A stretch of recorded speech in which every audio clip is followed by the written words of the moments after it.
तो लगता है जैसे पूरी दुनिया ही आग की लपेट में आ गई है। ये जो ईरान का नया तनाज़ा शुरू हुआ है, आखिर ये है क्या? आइए इसको आसान ज़बान में समझने की कोशिश करते हैं और देखते हैं कि इसका मतलब क्या है।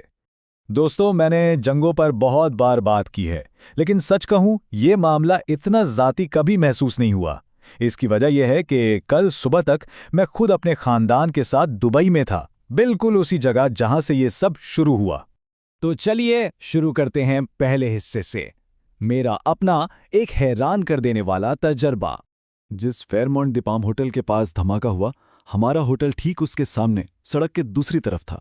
हम लोग सुबह सवेरे की फ्लाइट पकड़ने के लिए निकले थे।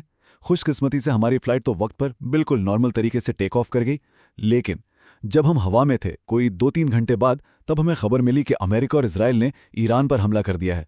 असल अफरा तफरी का अंदाज़ा तो हमें लैंड करने के बाद हुआ।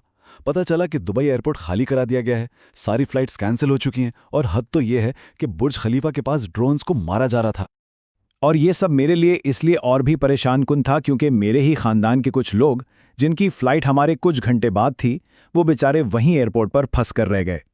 लेकिन इस सारी खराबी में एक अच्छी खबर भी है, और वो है मुत्तहिदा अरब इमारात का एयर डिफेंस सिस्टम, जो वाकई बहुत मजबूत निकला। ऑफिशियल सोर्सेज के मुताबिक ईरान ने जो 1137 मिसाइल दागे थे, उनमें से 1132 को हवा में ही तबाह कर दिया गया और 209 ड्रोन हमलों में से 195 को नाकाम बना दिया गया। ज्यादातर जो नुकसान हुआ ना, वो इन्हीं रोके गए हथियारों के मलबे के गिरने से हुआ।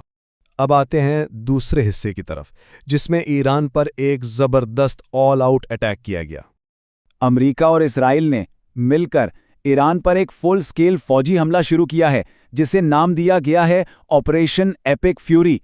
अमेरिकी ऑफिशियल्स कह रहे हैं कि यह हमला कई दिनों तक चलेगा और इसका मकसद ईरान की मिसाइल इंडस्ट्री को पूरी तरह से खत्म करना। बमबारी पूरे ईरान में हो रही है। तेहरान, इस्फहान, क़ोम, करमानशाह, बड़े बड़े शहर निशाने पर हैं। लेकिन सबसे हैरान करने वाली खबर यह है कि ईरान के सुप्रीम लीडर के कंपाउंड को भी नहीं बख्शा गया है। और अब इस बात की तस्दीक हो चुकी है, supreme leader ayatollah Ali Khamenei इस हमले में मारे गए हैं। ये खबर खुद ईरानी स्टेट टीवी ने कंफर्म की है। बताया जा रहा है कि जब हमला हुआ, वो अपने दफ्तर में अकेले नहीं थे। उनके साथ उनकी बेटी, दामाद और उनकी पोती भी हलाक हो गईं। तेहरान की सड़कों पर इस खबर का रद्देमल मिला जुला देखने को मिला। एक तरफ कुछ लोग जश्न मना रहे थे, तो वहीं दूसरी तरफ बहुत से लोग सड़कों पर रोते हुए भी नजर आए।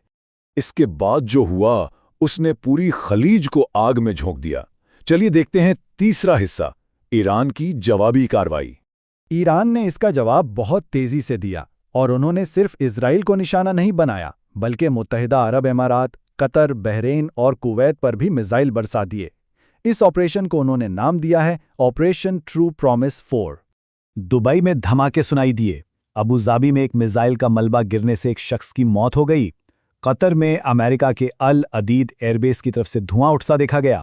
बहरीन में तो सीधा अमेरिका की नेवी के 5th फ्लीट के बेस पर हमला हुआ और कुवैत में आम शहरी इलाकों और इंटरनेशनल एयरपोर्ट्स को टारगेट किया गया।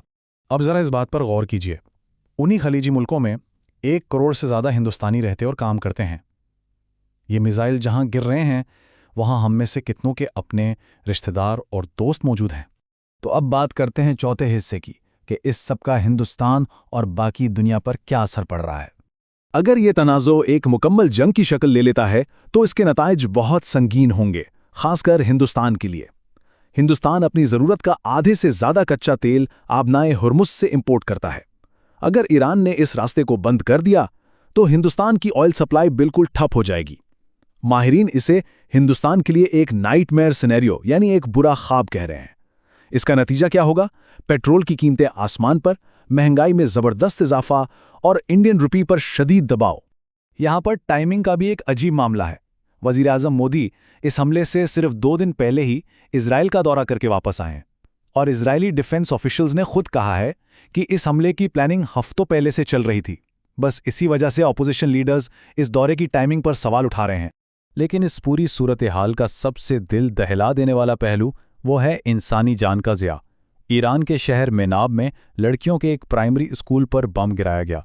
इस हमले में कम से कम 100 बच्चियां मारी गई हैं और यह हमला दिन के वक्त हुआ जब स्कूल बच्चियों से भरा हुआ था। और उसके ठीक बाद सितम ज़रीफ़ी की इंतहा देखिए। इसराइल का official social media account tweet करता है, इसराइल को अपना दिफा करने का हक है, जबकि पहला हमला इन्हीं की तरफ से किया गया था। और अब आखिरी और सबसे अहम हिस्सा, ये सब कुछ किस तरफ जा रहा है? अमन की तरफ या मजीद तबाही की तरफ? ये जो सूरत हाल आज है, इसकी शुरुआत हुई दिसंबर 2025 में, जब ईरान की इकॉनमी बिल्कुल तबाह हो गई और मुल्क भर में ज़बरदस्त एहतजाज शुरू हुए।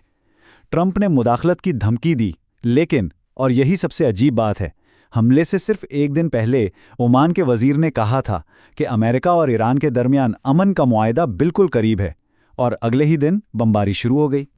ट्रंप ने ईरानी अवाम के नाम एक ट्वीट में लिखा, जब हम अपना काम ख़त्म कर लें तो अपनी हुकूमत खुद संभाल लेना। ये अंदाज़, ये अल्फाज 2003 की इराक जंग की याद दिलाते हैं। बहाना यही दिया जा रहा है कि ये सब ईरान के आमिर को हटाने और वहाँ के अवाम के लिए अमन और जमहूरियत लाने के लिए किया जा रहा है। लेकिन तारीख हमें क्या बताती है?